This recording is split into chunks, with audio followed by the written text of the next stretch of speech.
Let's build with these blocks today.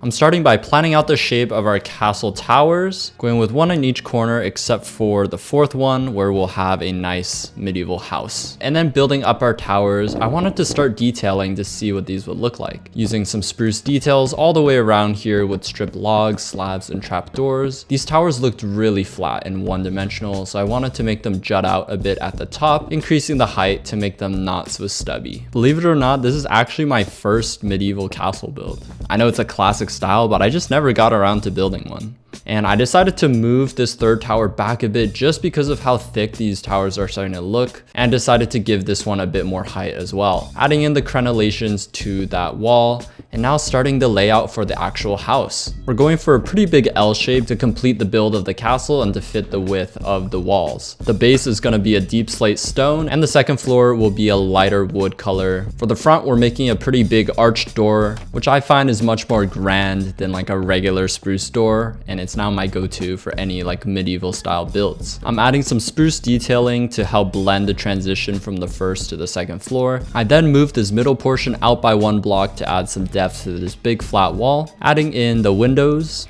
a nice bay window on the backside. Onto the roof, we're using dark oak for a nice dark trim, highlighted against the spruce that we're using to fill in the main body of it. We have this super sharp corner that a lot of L-shaped houses have, and I decided to break it up with a chimney. That way the line is not as harsh when you're looking at it, which we'll come back to later. This is what we're working with now on the outside, and bam, textured. That's the power of World Edit. I usually like to go in by hand because I like to texture layer by layer, starting with the darkest block being tough at the bottom. So I used a randomizer command and then fixed it by hand in this case, adding in some of those spruce detailings on the side and using fences hanging down to kind of simulate rope or like broken wooden bits to show some age, and then a nice gate using fences that's like half open. Now I'm adding some iron bar windows with shutters and like a small windowsill onto the towers, finishing the details all the way around here on these little wall connection bits. Now coming back to the chimney, we're texturing it up and then doing the classic campfire for smoke with some trapdoors at the top.